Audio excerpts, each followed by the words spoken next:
ഗോഡൗണിൽ വന്നതാണ് കേട്ടോ ലോഡ് എടുക്കാൻ വേണ്ടിയിട്ട്. അപ്പോഴാണ് നോക്കിയത് തൊട്ടപ്പുറത്തെ അമ്പലത്തിൽ കൊന്നപ്പൂ നന്നായിട്ട് പൂത്ത് നിൽക്കുന്നുണ്ട്.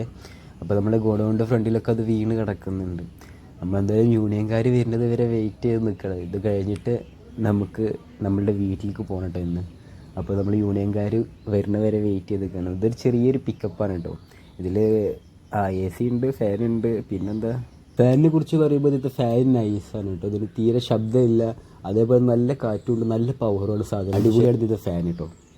ഞാൻ ഒത്തിരി നേരം കാത്തിരുന്നിട്ട് യൂണിയൻകാർ വരുന്നില്ല കേട്ടോ. യൂണിയൻകാരൊക്കെ വന്നതിന് ശേഷം പിന്നെ നമ്മൾ ലോഡൊക്കെ കയറ്റി നേരെ വണ്ടി എടുത്ത് നമ്മൾ ബൈക്ക് എടുത്ത് നമ്മൾ നേരെ എറണാകുളത്ത് നിന്ന് നമ്മൾ വീട്ടിലേക്ക് പോകാം കേട്ടോ. നമ്മൾ വീട് മലപ്പുറത്താണ്. അപ്പോൾ മലപ്പുറത്തേക്ക് ഏകദേശം എനിക്ക് തോന്നുന്നു ഈ ഒരു ബൈക്കിൽ നമുക്കൊരു 2.5-3 മണിക്കൂർ കൊണ്ടൊക്കെ എത്താൻ പറ്റുമെന്ന് വിചാരിക്കുന്നു. ഇപ്പം ഏകദേശം ഒരു 5 മണിയൊക്കെ ആവാനായിരിക്കുന്ന സമയം.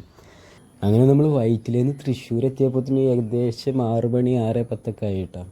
അവിടെ നമ്മൾ വീണ്ടും നേരെ കുന്നംകുളം വഴിയാണ് ഇനി പോകുന്നത്. അവിടെ കുന്നംകുളത്ത് എത്തിയപ്പോൾ നമ്മൾ ഇറങ്ങി ഒരു ചായയൊക്കെ കുടിച്ച് വരുന്ന വഴി നമ്മളുടെ മൊബൈൽ ഹോൾഡർ കംപ്ലൈൻ്റ് ആയിരുന്നു. അപ്പോൾ അവിടുന്ന് നമ്മൾ മൊബൈൽ ഹോൾഡർ വാങ്ങിച്ച് നേരെ ഒരു ചായയും കുടിച്ച് നമ്മൾ നേരെ വീട്ടിലേക്ക് കിട്ടുക. അപ്പോൾ ഏകദേശം നമ്മൾ വീടിൻ്റെ അവിടെ എത്താനായിരിക്കുന്നു.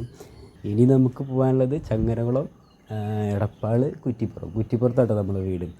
അപ്പോൾ ഏകദേശം എനിക്ക് തോന്നുന്നു ഒരു 3/4 മണിക്കൂറും കൂടി റണ്ണിങ് ഉണ്ടാവും ഇവിടുന്ന് നമ്മൾ കുറ്റിപ്പുറത്തേക്ക് കിട്ടാം. റോട്ടിൽ വലിയ തിരക്കൊന്നും ഉണ്ടായിരുന്നില്ല. അപ്പോൾ ഏകദേശം ഒരു 7:45 ആയപ്പോൾ തന്നെ നമ്മൾ നേരെ വീട്ടിലെത്തിയിട്ടാണ്. അങ്ങനെ നമ്മൾ നേരെ വീട്ടിലെത്തി കുളിച്ച് കഴിച്ച് നേരെ കിടന്നുറങ്ങി കേട്ടോ.